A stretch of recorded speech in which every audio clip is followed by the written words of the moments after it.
ನನಗಿಂತ inferior artist ಜೊತೆನೇ ನುಡಿಸುವಂಥ ಸಂದರ್ಭ ಬಿಟ್ಟು ನಾನು ನನ್ನ ಮಟ್ಟನೇ ಹೇಳಕ್ಕೆ ದಿವಸಕ್ಕೆ 10 ಗಂಟೆ ಆದರೂ ಪ್ರಾಕ್ಟೀಸ್ ಮಾಡಬೇಕು ಅಂತಂದವರು. ನಂಗೆ 10 ಗಂಟೆ ಮಾಡೋಕ್ಕೆ ಆಗ್ತಿಲ್ಲ. ಎಲ್ಲ ಕಚೇರಿಗಳು ಮಾಡ್ತಾ ಇದ್ದಾರೆ, ಅವ್ರು ನುಡಿಸ್ತಾ ಇದ್ದಾರೆ, ನಾನೇ ನುಡಿಸ್ತಾ ಇದ್ದೆ, ಸಂತೋಷ ಆಗುತ್ತೆ.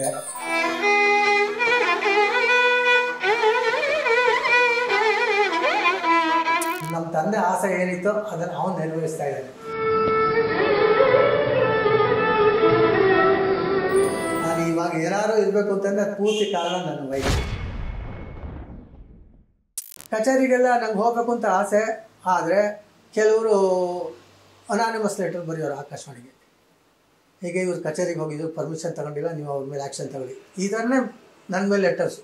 ಆಮೇಲೆ ತಕ್ಷಣ ಅಲ್ಲಿಂದ ಮೆಮೊ ಕೊಡೋರು, ಏನು ರೀ ಇಲ್ಲಿ ಕಚೇರಿಗೆ ಹೋಗಿದ್ದಂತೆ ಇಲ್ಲಿ ಪರ್ಮಿಷನ್ ಆಗ್ತಾಯಿದೆ, ಸರಿ ಅದು ತಪ್ಪಾಯ್ತು ಸರ್, ಇನ್ಮೇಲೆ ಹೋಗಲ್ಲ ಅಂತ ಅದೊಂದು ಇತ್ತು. ಅದೇನೋ ಒಂದು ರೂಲ್ಸ್ ಇತ್ತೇನೋ ಅಲ್ಲ? 24 ಪರ್ಮಿಷನ್ ಅಂತ ಇತ್ತು, 24 ಒಂದು ವರ್ಷಕ್ಕೆ ಅಂತ ಇತ್ತು. ಅದು ಈ ಊರಲ್ಲಿ ಅಷ್ಟು ಕಷ್ಟ ಆಗ್ತಾ ಇತ್ತು. ಯಾಕಂದ್ರೆ ಚಿಕ್ಕ ಊರಾದ್ರೆ ನಾವು ಎಲ್ಲಿ ಕಚೇರಿ ಮಾಡಿದ್ರು ಗೊತ್ತಾಗ್ಬಿಡ್ತು. ಈ ಮಡ್ರಾಸ್ ಅಂತ ಊರಲ್ಲಿ ಎಲ್ಲೆಲ್ಲಿ ಕಚೇರಿ ಮಾಡಿದ್ರು ಎಲ್ಲರೂ ಗೊತ್ತಾಗ್ತಾ ಇತ್ತು, ಅದು ಪಾಡ್ಗೆ ಆಗ್ತಾ ಇತ್ತು. ಬೆಂಗಳೂರಿನಲ್ಲೂ ಆಗ್ತಾರ ಮಾಡ್ತಾ ಇದ್ರು ಬೇಕಷ್ಟು. ನಮಗೆ ಇಲ್ಲಿ 24 ಪರ್ಮಿಷನ್ ಇದ್ದಿದ್ದರಿಂದ ನಮಗೆ ಸಾಕಾಗ್ತಾ ಇತ್ತಿಲ್ಲ. ಸರಿ ಹಿಂಗೆ ನನ್ನ ಮೇಲೆ ಮಮ್ಮ ಎಲ್ಲ ಕೊಡೋರು. ಆವಾಗ ಅದಕ್ಕೋಸ್ಕರ ಕಚೇರಿ ಕಮ್ಮಿ ಮಾಡಿಬಿಟ್ಟು ಪಾಠ ಹೇಳ್ಕೊಡೋಕೆ ಸುಮಾರು.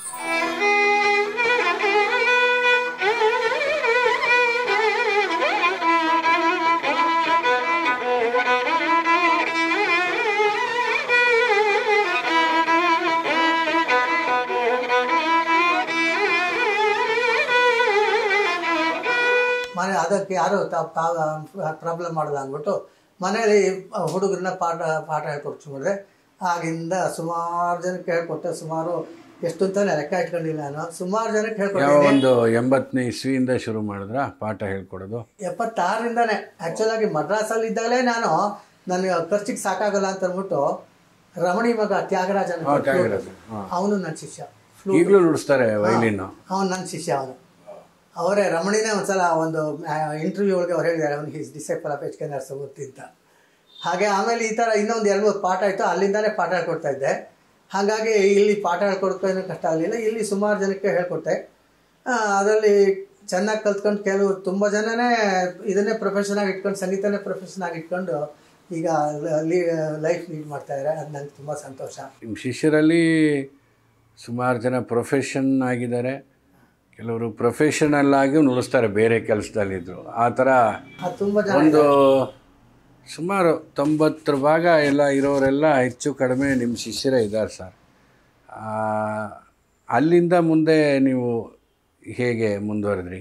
ಮೈಸೂರು ಆಕಾಶವಾಣಿಗೆ ಸೇರ್ಕೊಂಡ ಮೇಲೆ ಹೊರಗಡೆ ಕಚೇರಿಗಳೆಲ್ಲ ಕಮ್ಮಿ ಆಗೋಯ್ತು ನನಗೆ. ಮಡ್ರಾಸಲ್ಲಿ ಇದ್ದಾಗ ನನಗೆ ದೊಡ್ಡ ದೊಡ್ಡ ವಿದ್ವಾಂಸರ ಜೊತೆ ಎಲ್ಲ D.K. ಭಟ್ಟಮ್ಮಾಳು, D.K. Jayaraman, S. Kalyanaraman ಈ ಥರ ಜೊತೆ ಎಲ್ಲ ನುಡ್ಸೋಕ್ಕೆ ಅವಕಾಶ ಆಯಿತು. ನನಗೆ ತುಂಬ ಇಷ್ಟ ಆಗ್ತಾ ಇತ್ತು. ನಾನು ಇಲ್ಲಿಂದ ವಾಪಸ್ ಹೊಟ್ಟೋಗೋಣ ಅಂತ ಅದಕ್ಕೂ ಪ್ರಯತ್ನ ಪಟ್ಟೆ, ಆದರೆ ಬೇರೆ ಝೋನು ಟ್ರಾನ್ಸ್ಫರ್ ಕೊಡೋಕ್ಕಾಗಲ್ಲ ಅಂದ್ಬಿಟ್ಟು ಅದಕ್ಕೋಸ್ಕರ ಈಗ ಒಳ್ಳೆ ಉಳ್ಕೊಂಬಿಟ್ಟೆ. ನಾನು ಅಲ್ಲಿದ್ದಿದ್ರೆ ನಾನು ಇನ್ನೂ ದೊಡ್ಡ ದೊಡ್ಡ ವಿದ್ವಾಂಸರ ಜೊತೆ ನಾನು ಇನ್ನೂ ಬೆಳೆಯೋಕ್ಕೆ ಅವಕಾಶ ಆಗ್ತಾಯಿತ್ತು ಅನಿಸುತ್ತೆ. ಇಲ್ಲಿ ಬಂದಮೇಲೆ ಏನಾಗೋಯ್ತು ಅಂದರೆ ನನಗಿಂತ ಇನ್ಫೀರಿಯರ್ ಆರ್ಟಿಸ್ಟ್ ಜೊತೆನೇ ನುಡಿಸುವಂಥ ಸಂದರ್ಭ ಬಂದ್ಬಿಟ್ಟು ನಾನು ನನ್ನ ಮಟ್ಟನೇ ಹೇಳಕ್ಕೆ ಇಲ್ಲ ಸರ್. ಬಿಡಿ ಅನಿಸುತ್ತೆ. ನೀವು ಅಲ್ಲಿ ಹೋಗದೆ ಇದ್ದಿದ್ದು ಇಲ್ಲಿ ನಮ್ಮ ರಾಜ್ಯಕ್ಕೆ ಭಾಳ ಒಳ್ಳೆಯದಾಯಿತು. ಎಷ್ಟು ಜನ ಸರ್ ಈಗಲೂ ಹೇಳ್ಕೊಡ್ತೀರಲ್ಲ, ಹಾಗೇನು ಅನ್ಕೊಂಬಿಡಿ. ಈಗ ನಂಗೆ ಬರೋದು ಅದೊಂದೇ, ಸಂಗೀತ ಹೇಳ್ಕೊಡೋದು ಅಷ್ಟೇ. ನನಗೆ ಅದು ನಾನು ತುಂಬ ಕಲ್ತ್ಕೊಂಡಿದ್ದೀನಿ ಅಂತಲ್ಲ, ಏನೋ ಸುಮಾರಾಗಿ ಕಲ್ತ್ಕೊಂಡಿದ್ದೀನಿ, ಅದನ್ನು ಎಲ್ಲರಿಗೂ ಹೇಳ್ಕೊಡ್ತೀನಿ.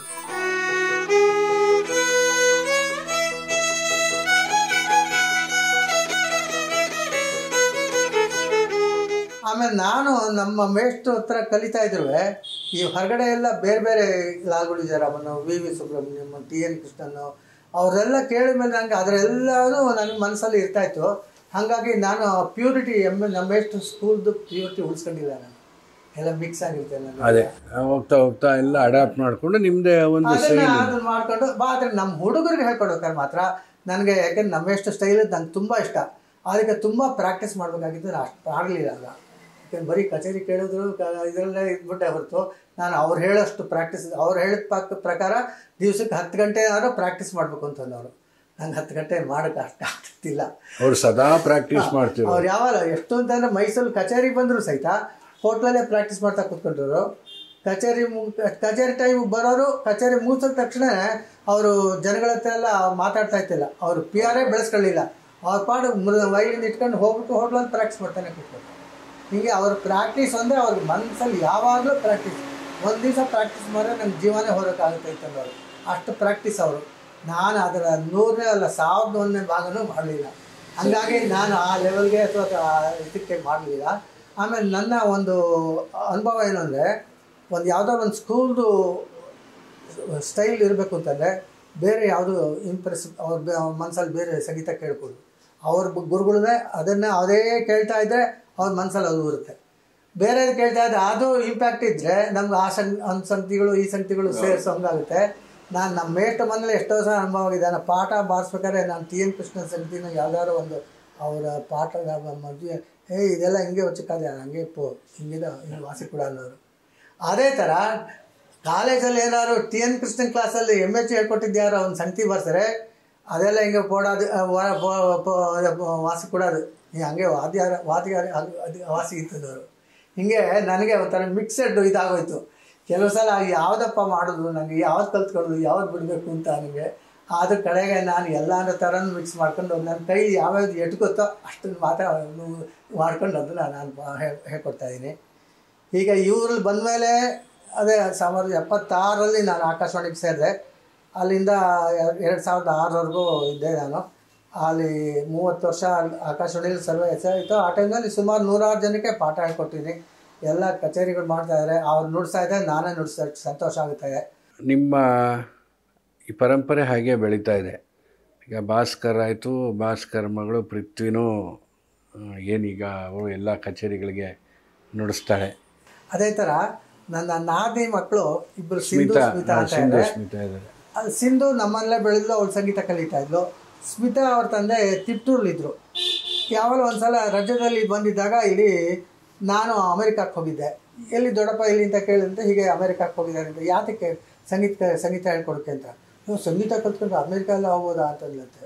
ಹೌದಮ್ಮಂತ, ಹಾಗೆ ನಾನು ಕಲಿತೀನಿ ಅಂತ ಅಂದ್ಬಿಟ್ಟು ಪಾಪ ಅವರು ವಾರಕ್ಕೊಂದು ಸಲ ತಿಪ್ಟೂರಿಂದ ಇಲ್ಲಿ ಕರ್ಕೊಂಬರೋರು. ಭಾಳ ಬೇಗ ಗ್ರಾಸ್ ಮಾಡೋರು. ಅವಳು ಗ್ರಾಸ್ ಮಾಡಿಕೊಂಡು ಅವಳು ಚೆನ್ನಾಗಿ ನೋಡಿಸಿ ಯಾವುದೋ ಒಂದು ಲೆವೆಲ್ ಬಂದಾಗ ಯಾವುದೋ ಒಂದು ಸೆಲೆಕ್ಟ್ ಆಗಿ ಗೌರ್ಮೆಂಟಿಂದ ಅವಳನ್ನ ಸ್ಪಾನ್ಸರ್ ಮಾಡಿ ಯಾವುದೋ ಒಂದು ಫಾರಿನ್ಗೆ ಕಳಿಸಿದ್ರು. ಅವಳ ಆಸೆ ತಕ್ಕಂತೆ ಅಲ್ಲೆಲ್ಲ ಹೋಗಿ ಇವಾಗ ಮದುವೆ ಆದಮೇಲೆ ಬೆಂಗಳೂರಿನಲ್ಲೇ ಸೆಟ್ಲ್ ಆದ್ಲು. ಬೆಂಗಳೂರಲ್ಲಿ ಚೆನ್ನಾಗಿ ಎಲ್ಲ ಕಡೆಯೂ ಪಾಪ್ಯುಲರ್ ಆಗಿದೆ. ಆಮೇಲೆ ಅದಿತಿ ಅಂತ ಅಂದ್ಬಿಟ್ಟು ನಮ್ಮನೆ ಇಲ್ಲಿ ಔಟ್ ಹೌಸಲ್ಲಿ ಇದ್ದು ಅದಿತಿ ಕೃಷ್ಣ ಪ್ರಕಾಶ್. ಅವಳು ಚಿಕ್ಕವಳು ಸಣ್ಣ ಮಗುವಾಗಿದ್ದಾಗ ಈಗ ನಮ್ಮನೆ ಎದುರುಗಡೆ ಕರ್ಕೊಂಡು ಹೋಗ್ಬೇಕಾದ್ರೆ ಅಮ್ಮ ನಾನು ಇವ್ರ ತಲೆ ವೈಲಿನ್ ಕಲಿತೀನಿ ಅಂತ ನೋಡು. ಸರಿ ನನ್ನ ಹತ್ರ ಸೇರಿಸಿದ್ರು. ಹಿಂದ್ಗಡೆನೇ ಮನೆಯಲ್ಲಿ ಇದರಿಂದ ಅವಳು ಬಂದಿರ್ತಾ ಇದ್ಲು. ಸಿಂಧು, ಸ್ಮಿತಾ, ಅವಳು ಎಲ್ಲ ಒಟ್ಟಿಗೆ ನಾ ಪಾಠ ಹೇಳ್ಕೊಡ್ತಾಯಿದ್ದೆ. ಅವಳು ಚೆನ್ನಾಗಿ ಒಳ್ಳೆ ವೈಲಿನಿಸ್ಟ್ ಆಗಿ ಬೆಂಗಳೂರಿನಲ್ಲಿ ಅವಳು ಸೆಟ್ಲ್ ಆಗಿದ್ದಾಳೆ. ಅವಳು ಒಂದು ಸ್ವಲ್ಪ ಪಾಪ್ಯುಲರ್ ಆಗಿದ್ದಾಳೆ. ಹೀಗೆ ನೀವು ಮುಂದುವರಿಸಿದ್ರಿ. ಕೇವಲ ವೇದಿಕೆ ಮಾತ್ರ ನುಡಿಸೋದಲ್ಲದೆ ನೀವು ತ್ಯಾಗರಾಜ ಸಂಗೀತ ಸಭೆಯನ್ನು ಪ್ರಾರಂಭ ಮಾಡಿ ಹಲವಾರು ಯುವಕರಿಗೆ ಅದರಲ್ಲಿ ಅವಕಾಶ. ಏನಂದರೆ ನಾನು 76ರಲ್ಲಿ ಇಲ್ಲಿಗೆ ಬಂದಾಗ ಇಲ್ಲಿ ತುಂಬ ದೊಡ್ಡ ಸೀನಿಯರ್ ವಿದ್ವಾಂಸರು, ಸುಮಾರು ಜನ ವಿದ್ವಾಂಸರು ಬೆಂಗಳೂರು ರಾಜಧಾನಿ ಆದಮೇಲೆ ಅಲ್ಲಿ ಎಮ್ ಎ ನರಸಿಂಹಾಚಾರು, ಟಿ ಪುಟ್ಟಸ್ವಾಮಿನವರು ಅಲ್ಲಿಗೆ ಹೊಟ್ಟೋದು. ಇವ್ರು ಕೆಲವರು ಒಂಥರ ಸೆಂಟಿಮೆಂಟಲ್ ಇದಕ್ಕೋಸ್ಕರ ಇವ್ರಲ್ಲೇ ಕೆಲವರು ಉಳ್ಕೊಂಡ್ರು. ದೇಶಕಾಚಾರು, ಎಮ್ ಜೆ ಶ್ರೀನಿವಾಸಯ್ಯಂಗಾರು, ಆರೇಂದ್ರ ಸ್ವಾಮಿ ಅವರೆಲ್ಲ ಈ ಊರಲ್ಲೇ ಉಳ್ಕೊಂಬಿಟ್ರು, ಸೀನಿಯರ್ ವಿದ್ವಾಂಸರು. ಆದರೆ ಅವ್ರಿಗೆ ಯಾವುದು ಕಚೇರಿ ಇಲ್ಲ. ಈ ಊರಲ್ಲಿ ಒಂದೇ ಒಂದು ಸಭಾ, ನಾದ ಬ್ರಹ್ಮ ಸಂಗೀತ ಸಭಾ ಅಂತ ಒಂದಿತ್ತು. ಅಲ್ಲಿ ರಾಜಾರಾವ್ ಅಂತ ಸೆಕ್ರೆಟ್ರಿ ಇದ್ದರು. ಅವ್ರ ಹತ್ರ ಒಂದು ಸಲ ನಾನು ಕೇಳಿದೆ, ಸರ್ ಹೀಗೆ ನಮ್ಮೂರು ವಿದ್ವಾಂಸರು ಅವ್ರು ಹಾಕಿದ್ರೆ ಅವ್ರನ್ನ ಹಾಕಿದ್ರೆ ಟಿಕೆಟ್ ಜನನೇ ಬಂದು ಟಿಕೆಟೇ ಖರ್ಚಾಗಲ್ಲ, ನಾವು ಹೇಗೆ ಆತಕ್ಕೆ ಹಾಕಬೇಕು ಅಂತನೋರು. ಅಥವಾ ಬೇರೆ ಯಾರನ್ನ ಸಜೆಸ್ಟ್ ಮಾಡಿ ಅವ್ರು ಕೊಟ್ಟಿದ್ದು 1965 ನೋಟಿಸಿದ್ರೆ ಹಾಳೆ ಯಾರಪ್ಪ ಅವರು 65 ಕೊಟ್ಟರೆ ಆಗೋಯ್ತು, ಇನ್ನು ಲೈಫ್ ಪೂರ ಅವ್ರಿಗೆ ಕೊಡೋದಿಲ್ಲ. ಈ ಥರ ಈ ಸಂದರ್ಭ ಆಯಿತು. ಅದಕ್ಕೋಸ್ಕರಗೆ ನಾವೆಲ್ಲ ಒಂದು ಕೆಲವರು ಫ್ರೆಂಡ್ಸ್ ಎಲ್ಲ ಸೇರಿಕೊಂಡು ತ್ಯಾಗರಾಜ ಸಂಗೀತ ಸಭಾ ಅಂತ ಶುರು ಮಾಡಿದ್ವಿ. ಅದರೊಳಗೆ ನಾವು ಮೆಂಬರ್ಶಿಪ್ ಕೇಳಕ್ಕೆ ಹೋಗೋದು. ಆವಾಗ ನಾವು ಮೆಂಬರ್ಶಿಪ್ಪು 250 ರೂಪಾಯಿ ಲೈಫ್ ಮೆಂಬರ್ಶಿಪ್ ಬಂದ್ವಿ. ಆವಾಗ ಕೆಲವರೆಲ್ಲ ಅಯ್ಯೋ ನೀವೆಲ್ಲ ಹೀಗೆ ಹೇಳ್ತೀರಿ, ಈಗ ಶುರು ಮಾಡ್ತೀರಾ, ಆಮೇಲೆ ನಮ್ಮನ್ನು ಬಿಟ್ಬಿಟ್ಟು ಮಡ್ರಾಸ್ನವ್ರು ಕರಿತೀವಿ, ನೀವು ನಮ್ಮನ್ನೆಲ್ಲ ಬಿಟ್ಬಿಡ್ತೀರಾ ಅನ್ನೋರು.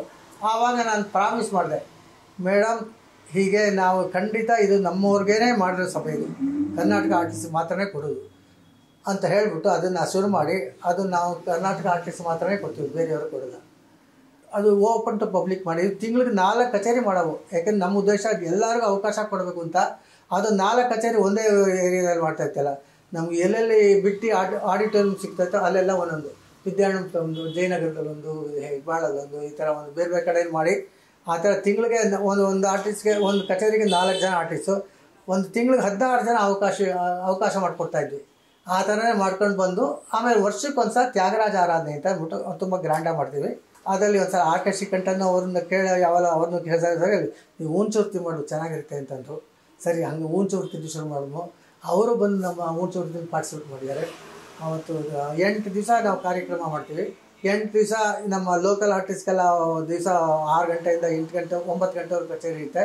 ಒಂದೊಂದು ಅವರು ಆ ಥರ 3 ಜನಕ್ಕೆ ಅವಕಾಶ ಕೊಟ್ಬಿಟ್ಟು 8 ದಿವಸ ಮಾಡಿಬಿಟ್ಟು ಕಡೆಯ ದಿವಸ ತ್ಯಾಗರಾಜ ಆರಾಧನೆ ದಿವಸ, ಅದು ತ್ಯಾಗರಾಜ ಆರಾಧನೆ ಅದನ್ನು ಫೆಬ್ರವರಿ 2nd ಸಂಡೇ ಅಂತ ಮಾಡ್ಕೊತೀವಿ.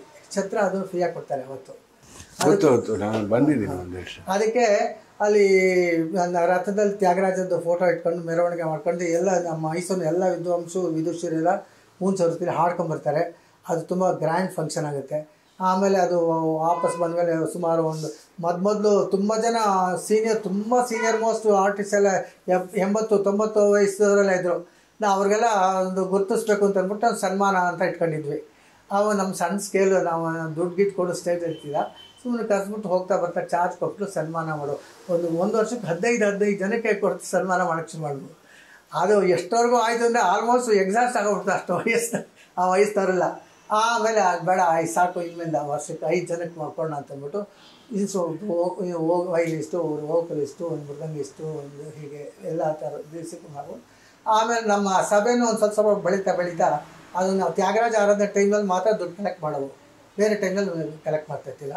ಸರಿ, ನಮ್ಮ ಸ್ಟೂಡೆಂಟ್ಸೇ ಮೇಯ್ನ್ ಅದಕ್ಕೆ ಸ್ಪಾನ್ಸರ್ಸು. ಇದೆಲ್ಲ ಆ ದುಡ್ಡನ್ನೆಲ್ಲ ಕೂಡಿಟ್ಟು ಅದರದ್ದು ಬರುವಂಥ ಇಂಟ್ರೆಸ್ಟಲ್ಲಿ ಈ ಕಾರ್ಯಕ್ರಮ ಮಾಡ್ತೀವಿ ನಾವು. ಬೇರೆ ಇನ್ಯಾವ ಗ್ರ್ಯಾಂಟು ತಗೊಳ್ತಾ ಇಲ್ಲ, ನಮಗೆ ಇನ್ಯಾವುದೂ ಇಲ್ಲ. ಅದರಲ್ಲಿ ಇಂಟ್ರೆಸ್ಟಲ್ಲಿ ಇವಾಗ ನಾವು ತಿಂಗಳಿಗೆ 4 ಕಚೇರಿ ಮಾಡ್ತೀವಿ. ಅದು ನಾವು ಲೋ ಬಡ್ಜೆಟ್ ಮೊದಲೇ ಹೇಳ್ಬಿಡ್ತೀವಿ. ಬೆಂಗಳೂರಿನ ಬಂದವ್ರು ನಮ್ಗೆ ಹೋಟ್ಲಲ್ಲಿ ಮಾಡ್ಕೊಡ್ಬೇಕು, ರೂಮ್ ಮಾಡಬೇಕು ಅಂತಂದರೆ ನಮ್ಮ ಕೈಲಿ ಆಗೋಲ್ಲ. ಈಗ ನೀವು ಬನ್ನಿ ಹಾಡಿ ನಮ್ಗೆ ಅವಕಾಶ ಕೊಡ್ತೀವಿ ಅಂತ ಅಂದ್ಬಿಟ್ಟು ನಮ್ಮ ಬಡ್ಜೆಟ್ ಏನಂದರೆ ಒಂದು ಕಚೇರಿಗೆ 15,000 ರೂಪಾಯಿ ಒಟ್ಟು. ಏಕೆಂದರೆ ನಮ್ಮ ಬಡ್ಜೆಟ್ 3 ಕಚೇರಿ ಮಾಡ್ತೀವಿ ನಾವು ತಿಂಗಳಿಗೆ 15-45,000 ರೂಪಾಯಿ ಒಂದು ತಿಂಗಳಿಗೆ ನಾವು ಖರ್ಚು ಮಾಡ್ತೀವಿ. ನಾವು 3 ಯಾತಕ್ಕೆ ಮಾಡ್ತೀವಿ ಅಂತಂದರೆ ಜಾಸ್ತಿ ಅವಕಾಶ ಆಗಿ ಎಲ್ಲರಿಗೂ ಅವಕಾಶ ಆಗಿದೆ. ಆದಷ್ಟು ಅದಕ್ಕೆ ಮೇಯ್ನ್ ಆರ್ಟಿಸ್ಟ್ ಅಕಾಂಪ್ಲಿಮೆಂಟ್ಸ್ ಎಲ್ಲ ನಾವು ಲೋಕಲ್ನೇ ಹಾಕ್ತೀವಿ ಅವ್ರಿಗೆ. ಯಾಕೆಂದರೆ ಇವ್ರನ್ನ ಎಲ್ಲರನ್ನೂ ಬೆಂಗಳೂರಿನಲ್ಲಿ ಕರೆಯೋಲ್ಲ, ಕೆಲವರು ಹೋಗ್ತಾರೆ ಅಷ್ಟೇ. 90% ಎಲ್ಲ ಮೈಸೂರಿನಲ್ಲೇ ಅವ್ರಿಗೆ ಕಚೇರಿ. ಬೇರೆ ಇನ್ಯಾವ ಸಭೆಯವರು ಅಷ್ಟೊಂದು ಕೊಡೋಲ್ಲ ಕಾರ್ಯಕ್ರಮ. ಅದಕ್ಕೆ ನಾವು ವರ್ಷಕ್ಕೆ 2 ಸಲ 3 ಸಲ ಆದರೂ ಪರವಾಗಿಲ್ಲ, ನೀವೇ ಬನ್ನಿ ಅಂತಬಿಟ್ಟು ಅವ್ರನ್ನೆಲ್ಲ ಹಾಕಿ ಆ ಥರ ಮಾಡ್ತಾಯಿದ್ವಿ. ನಮ್ಮ ಲೋಕಲ್ ಆರ್ಟಿಸ್ಟ್ಗೆ ಮಾಡ್ತಾಯಿದ್ದೀವಿ. ದೊಡ್ಡ ವಿದ್ವಾಂಸರು ಇಲ್ಲಿ ಯಾರ್ಯಾರು ಇದ್ದಾರೋ ಆ ಥರದವ್ರಿಗೂ ಆಗಾಗಲೇ ಅವಕಾಶ ಕೊಡ್ತಾಯಿದ್ದೀವಿ. ಮುಖ್ಯವಾಗಿ ನಾವು ಯೂತ್ಸ್ಗೆ, ಬಡ್ಡಿಂಗ್ ಆರ್ಟಿಸ್ಟ್ಗೆ ನಾವು ಅವಕಾಶ ಕೊಡ್ತೀವಿ. ಈಗ ಈಚೀಚೆಗೆ ಸುಮಾರು ಎಲ್ಲ ಸರ್ ನಮಗೊಂದು ಅವಕಾಶ ಕೊಡಿ ಅಂತ ಕೇಳ್ತಾರೆ. ಅವಾಗ ಹೇಳ್ತೀವಿ ನಮ್ಮದು ಲೋ ಬಡ್ಜೆಟ್ ಕಾರ್ಯಕ್ರಮ, ನೀವು ಬರೋದಾದರೆ ನಾವು ಒಪ್ಕೊಂಡು ನೀವು ಬನ್ನಿ ಅಂದ್ಬಿಟ್ಟು ಆ ಥರ ಒಂದವರು ತಿಂಗಳಿಗೆ 2-3 ಕಾನ್ಸರ್ಟು ಮಾಡ್ತಾಯಿದ್ದೀವಿ. ಕಷ್ಟನೇ ಸರ್ 2-3 ಮಾಡೋ, ಯಾಕೆಂದ್ರೆ ನಮ್ಮದು ಸಭೆ ಇದೆ, ನಿಮ್ಗೆ ಗೊತ್ತೇ ಇದೆ. ಈಗಾಗಲೇ 54 ವರ್ಷ ಆಗಿದೆ ಕೃಷ್ಣ ಸಂಗೀತ ಸಭೆ. ಅದು ಪ್ರಾರಂಭ ಆಗಿದ್ದು ಇದೇ ಸಂದರ್ಭದಲ್ಲಿ.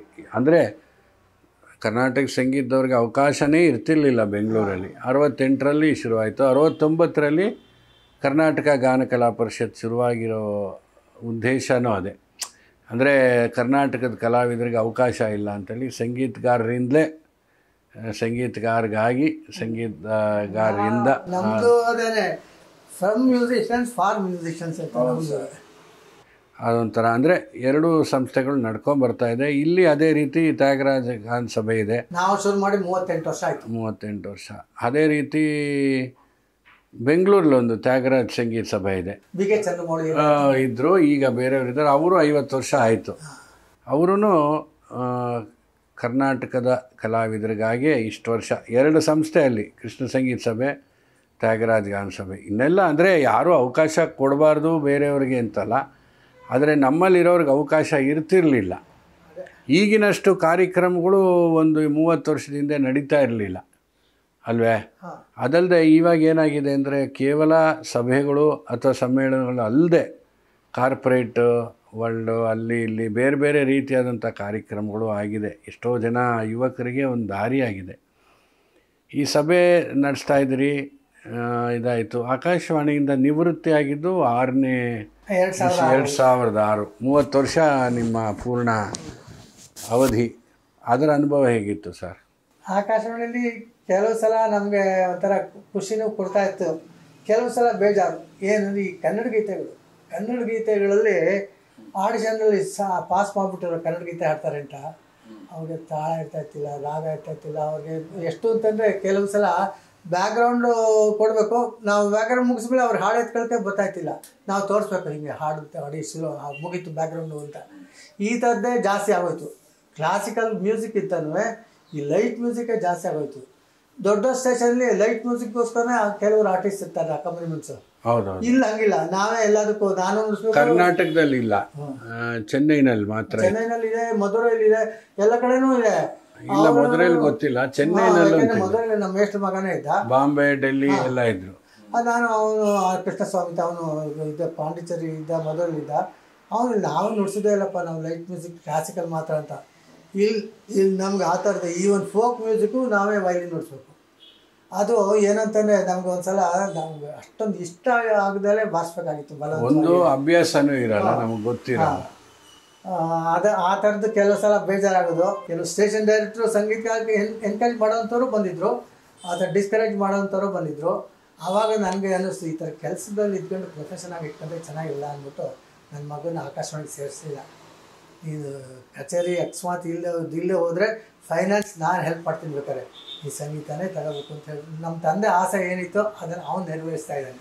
ಅವನು ಅದನ್ನೇ ನೆಟ್ಕೊಂಡಿದ್ದಾನೆ. ಚೆನ್ನಾಗುತ್ತೆ, ಚೆನ್ನಾಗಿ ಅವನ್ನ ಎಲ್ಲ ಚೆನ್ನಾಗಿ ನೋಡ್ಕೊಳ್ತಾರೆ, ಚೆನ್ನಾಗಿ ನಡೀತಾ ಇದೆ. ಈಗ ಎಲ್ಲ ಕಡೆಯೂ ಕಚೇರಿ ಈಗ ನಡೀತಾ ಇದೆ ಅವನಿಗೆ. ಅವನೀಗ ಒಂಥರ ಇಂಟರ್ನ್ಯಾಷನಲ್ ಲೆವೆಲಲ್ಲಿ ಪಾಪ್ಯುಲರ್ ಆಗಿದ್ದಾನೆ. ಹೌದೌದು. ಭಾಸ್ಕರ್ ಅಂದರೆ ಒಳ್ಳೆ ಗೌರವ ಇದೆ, ಒಳ್ಳೆ ಇದು ಇದೆಯಲ್ಲ, ಅವನಿಗೆ ಪೊಟೆನ್ಷಿಯಲ್ಲೂ ಇದೆ.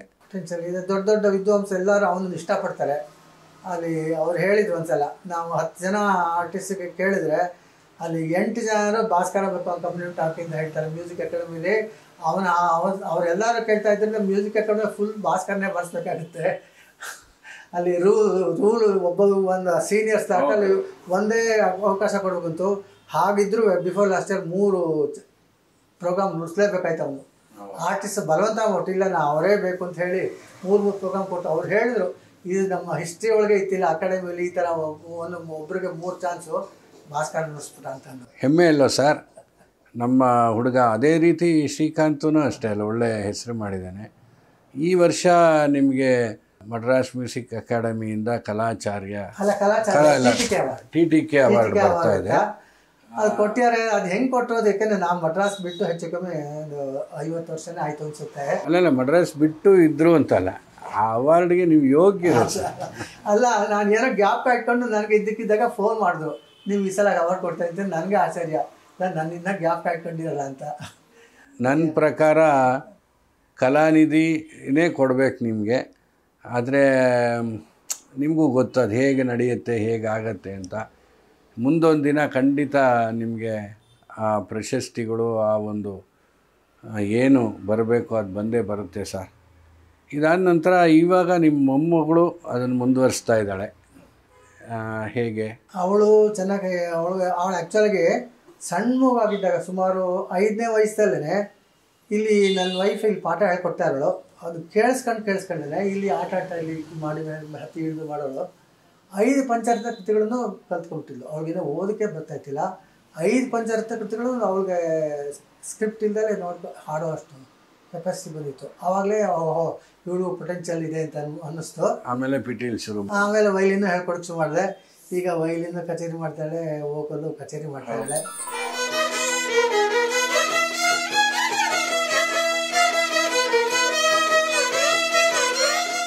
ಅವಳು ಕಾಮರ್ಸು ಆಯಿತು. ಇನ್ನು ಮುಂದಕ್ಕೆ ನಾನು ಮಡ್ರಾಸ್ಗೆ ಕಳ್ಸೋಣ ಅಂತ ಇದ್ದೀನಿ. ಅವರ ಅಪ್ಪನ ಜೊತೆ ಒಂದು ಸ್ವಲ್ಪ ಇನ್ನೊಂದು ಸ್ವಲ್ಪ ಹೈ ಲೆವೆಲಲ್ಲಿ ಒಂದು ಸ್ವಲ್ಪ ಪ್ರಾಕ್ಟೀಸ್. ಯಾಕಂದರೆ ಇಲ್ಲಿಂದ ನಾವೇನಾದರೂ ಅಜ್ಜಿ ತಾತ ಆಗೋಗ್ಬಿಟ್ಟು ನಮ್ಮ ಮಾತು ನಾನು ಸ್ವಲ್ಪ ಅಷ್ಟೊಂದು ಒಂಥರ ಲೈಟಾಗಿ ತಗೊಳ್ತಾಳೆ.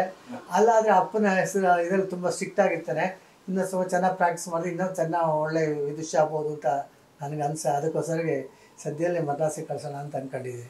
ಮದುವೆ ಆದಮೇಲೆ ನಿಮ್ಮ ಸಂಗೀತದ ಪ್ರಯಾಣ ಹೇಗಿತ್ತು ಸರ್? ಅವರು ರಾಜಲಕ್ಷ್ಮಿ ಅವರು ಅದು ಹೇಳಲೇಬೇಕು. ಯಾಕೆಂದರೆ ನಾನು ಆ ಸಂಗೀತ ಕಾರ್ಯಕ್ರಮದಲ್ಲಿ ನಾನು ಆ್ಯಕ್ಚುಲಾಗಿ ನಮ್ಮ ಮಾವನವರು ಅವರೇ ಮುತ್ತಣ್ಣವರು. ನಮ್ಮ ತಂದೆ ನನ್ನ ಸೇರಿಸಿದ್ದಲ್ಲ ಪ್ರೀ ಯೂನಿವರ್ಸಿಟಿಗೆ ಅವ್ರ ಮನೆಯಲ್ಲಿ ಇದ್ದಿದ್ದು. ಅವ್ರ ಮನೇಲಿ ಇದ್ದಾಗ ಈ ಸಂಗೀತಗಾರ ಮನೆ ಹೇಗಿರುತ್ತೆ ಅಂತ ನನಗೆ ಒಂದು ಅನುಭವ ಆಗಿತ್ತು.